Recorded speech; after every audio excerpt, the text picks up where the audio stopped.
रामराम मंडळी. सह्याद्रीच्या कुशीत अभिमानानं उभा असलेला मच्छिंद्रगड आणि त्याच्या पायथ्यापासून अवघ्या 2 किलोमीटरवर असलेलं ऐतिहासिक गाव येडे मच्छिंद्र. क्रांतिसिंह नाना पाटील यांचा जन्म सांगली जिल्ह्यातील बहे या गावात झाला. मात्र त्यांचं बालपण, शिक्षण आणि पुढील आयुष्यातील महत्त्वाचा काळ येडे मच्छिंद्र येथे गेला. त्यामुळे हे गाव त्यांच्या कार्याचा अविभाज्य भाग बनलं. गावात प्रवेश करताच आपल्याला दिसतं भव्य क्रांतिसिंह नाना पाटील स्मृती दालन. इतिहास हा फक्त पुस्तकांमध्ये बंदिस्त नसतो, तो जिवंत असतो. या भूमीत, या गड किल्ल्यांमध्ये आणि त्या महान व्यक्तींच्या आठवणींमध्ये, ज्यांनी आपल्या देशाच्या स्वातंत्र्यासाठी सर्वस्व अर्पण केले.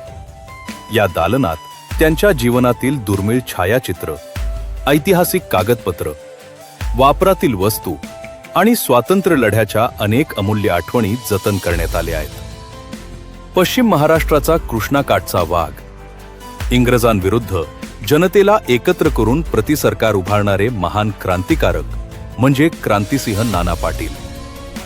प्रत्येक भारतीयाला इतिहासाशी जोडणारे एक प्रेरणास्थान आहे.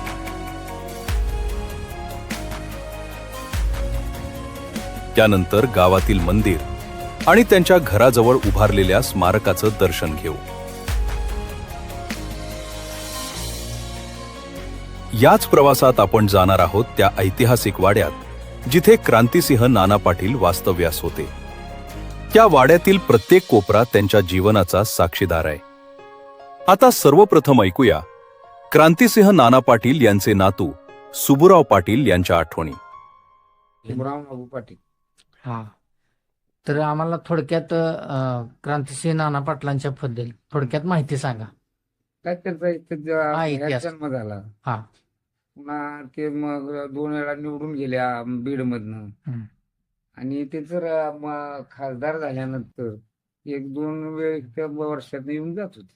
फक्त फक्त. मग त्यांचं राहतं घरी आहे का? हेच राहतं बर. आणि- त्यांचा जन्म भयाच आहे का? बाहेर. भयामध्ये आता काय मग आहे का त्यांचं? काय नाही. काय सुद्धा नाही. काय नाही. पण त्यांना एक मुलगी आहे. मुलगी आहे का? बरं. ती पण वार. हा, तुम्ही 2 मुलं आहेत. आहेत का? तुम्ही प्रत्यक्षात अनुभवले का त्यांना? म्हणजे होय, जवळ ना. जवळ. मग त्यांचे असे काही किस्से थोडक्यात आम्हाला पैलवानी ऐकायला. करतो. पैलवान. बर. पैलवानीपासून कुठं तालीम कुठं करायची? आमची तालीम स्वतः आहे नाना पाटील. आहे काय? आहे. त्या तिथं तालीम. जवळ एक तालीम आणि तिकडे आमच्या भाऊकीची म्हणून एक तालीम. बर. तालीम करायची. होय. आता आपण प्रवेश करत आहोत त्या ऐतिहासिक वाड्यात.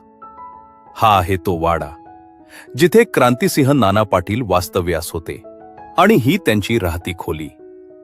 आजही त्या काळाच्या असंख्य आठवणी जपून उभी आहे. हा देव्हारा, ही चूल, या वास्तूतील प्रत्येक भिंत त्यांच्या संघर्षाची आणि राष्ट्रसेवेची साक्ष देत आहे. पडझड झाले काय? आत ना पलीकडली त्यांचीच आहे. आता जाणून घेऊया क्रांतिसिंह नाना पाटील यांचे परतुंड प्रज्वल पाटील यांच्या आठवणी. एक विशेष आणि ऐतिहासिक संवाद त्यांच्या शब्दातून उलगडेल वारले काय? नाना पाटील यांच्या जीवनातील अनेक दुर्मिळ पैलू आणि कुटुंबाने जपलेला अमूल्य वारसा. नमस्कार, मी प्रज्वल शिवाजी पाटील, येडे मच्छिंद्र, क्रांतिसिंह नाना पाटील यांचा परतुंड. माझं शिक्षण BA 2nd-3rd इयरला आहे, जॉग्राफी विषयातून करतोय. आज आता क्रांतिसिंहांना जाऊन आपले 40-45 वर्ष झाली. क्रांतिसिंहांच्या कार्याचा जो गौरव करायचा झाला तर मी असं म्हणेन की छत्रपती शिवाजी महाराजांच्या नंतर जर स्वातंत्र्यासाठी एवढा लढला असेल तर तो क्रांतिसिंहच होते. आज क्रांतिसिंहांचा इतिहास पूर्णतः पाठ्यपुस्तकातून गायब होत चाललाय. त्याचं कारण व्यवस्था असेल. क्रांतिसिंहांना जर ओळखलं तर नक्कीच माणूस एक आत्मविश्वासी आणि देशासाठी काम करणारा होईल. क्रांतिसिंह जसं जसे आमच्या विचारात, आमच्या आचारामध्ये, आमच्या वाचण्यामध्ये तसे आम्ही नक्कीच एका सिंहाची भूमिका घेऊन आम्ही जगू. आज आम्हा वारसांना लोकांकडून किंवा शासनाकडून काही अपेक्षा नसताना आज आमच्या घराण्यावरती जे काही दारिद्र्याचे हे पहिल्यापासूनच चटके सोसावे लागते ते आजही आम्हाला सोसावे लागतात. कारण आम्ही स्वार्थासाठी आम्ही कुणालाही म्हणजे भीक घालायला गेलो नाही की आम्हाला असं असं द्या, आम्ही क्रांतिसिंहांच्या घरातल्यावर असं काय. आम्ही आमच्या कष्टावर आम्ही स्वतःच्या कर्तृत्वावर आज आम्ही जगतोय. आज आमच्यात एकही सरकारी नोकर अधिकारी नाही. आज आम्हाला कोणता उद्योगधंदा काही नाही. फक्त आम्ही एकाच भरोशा जगतोय की आमची जे काय तुटपुंजी जमीन आहे त्याच्यावर आम्ही उदरनिर्वाह करतोय. आज आमचे वडील असतील, चुलते असतील, बाकी परिवार असेल, तोही सगळा आम्ही शेतीवरच अवलंबून आहे. एक 2-3 सोडले तर त्यांनाच नोकरी आहे, ते पण अशाच कोणी तर लावलेले आहेत. क्रांतिकारकांच्या बद्दल आम्हाला पण थोडीच माहिती आहे, पण तरुणांसाठी क्रांतिकारक आपल्यासाठी कसं योगदान ठरतील त्या तर गावातला प्रत्येक तरुण मी क्रांतिसिंहांचा खरा वारसदार आहे असं सांगतोय. बरं. पण मुळात जगाला ही परिस्थिती माहित नाही की खरा वारसदार कोण आहे. हा हा हा हा म्हणजे इथनं गावातनं जाणारा बाहेर असो, सांगली असो, बीड असो, इकडे तिकडे प्रत्येक जण सांगतोय मी क्रांतिसिंहांच्या घरातला आहे. बरं. गाव बघाय ते बघा येत नाहीत किंवा नाही. क्रांतिसिंहांच्या घरातला आहे का बरोबर नाही. आहे. म्हणजे आम्ही राहिलो बाजूला, गावातले बाकीचे जे भाऊकीतला नाही तो सुद्धा नाव सांगतोय, तो सुद्धा सांगतोय की मी नाना पाटलांच्या घरातला आहे. बरं. तर तरुणांनी क्रांतिसिंहांचा विचार, क्रांतिसिंह मूळतः पहिल्यापासून वारकरी संप्रदायाचे पाईक होते. दुसरी गोष्ट ते मल्लगीर होते, कुस्ती खेळत होते. त्यामुळे लहानपणापासून त्यांना वरदान लाभलं होतं पहिलवानकीचं. घरातील तुटपुंज जमिनीवर घरातले उदरनिर्वाह केला. त्यानंतर ते 7वी पर्यंत शिक्षण घेतल्यानंतर तलाठीची नोकरी लागली. तलाठीची नोकरी लागल्यानंतर म्हणजे तलाठीच्या हाताखाली जावं लागले पहिलं, कारण घरच्यांची अशी इच्छा आहे की घरातला पहिला मुलगा आहे आणि पहिल्या मुलानं सरकारी नोकरीत तरी भाग घ्यावा. सरकार म्हणजे त्यावेळेचं इंग्रज सरकार, ब्रिटिश सरकार.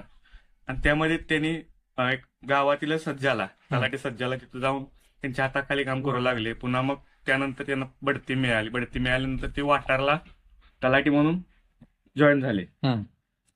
त्यानंतर त्यांनी हे काहीतरी प्रकरण झालं असं गावातल्या पाटलाचं आणि ते क्रांतिसिंहांच्यावर ढकलून ते मोकळे झाले. कारभार केला यांनी बाकीच्या पाटलांनी, सयाबिया माघारीच करून, आणि ते जप्ती क्रांतिसिंहांच्या घरावर आली. क्रांतिसिंहांना नोकरी सोडावी लागली. मग क्रांतिसिंह मूळतः एक पुरोगामी विचाराचे होते की क्रांतिसिंहांना हे असं अन्याय विरुद्ध लढायचं नेहमीच त्यांचं लहानपणापासून बाळकडू लागलं असलं घरात. ते सवयीमुळे क्रांतिसिंह स्वातंत्र्य चळवळीमध्ये सहभागी झाले. आज जर क्रांतिसिंहांच्या बद्दल थोडासा जरी अभ्यास आमच्या अभ्यासात आला 1ली पासून ते 10वी पर्यंत, तरी नक्कीच प्रत्येक घरोघरी एक क्रांतिसिंह घडू शकतो. म्हणजे असे प्रखर माणसं घडतील आणि देश देव धर्मासाठी तयार होणारी पिढी आपल्याला उभा राहील. हो, धन्यवाद. थँक्यू. आजही त्यांचा विचार आणि त्यांचा संघर्ष आपल्याला प्रेरणा देत राहतो. अशा महान क्रांतिकारकांचा इतिहास जपणं आणि पुढील पिढीपर्यंत पोहोचवणं ही आपली सामूहिक जबाबदारी आहे. व्हिडिओ आवडला असेल तर लाईक करा, शेअर करा आणि इतिहासाच्या पाऊलखुणा या YouTube चॅनलला सबस्क्राईब करून बेल आयकॉन नक्की दाबा. पुन्हा भेटूया इतिहासाच्या आणखी एका प्रेरणादायी प्रवासात. जय हिंद, जय महाराष्ट्र.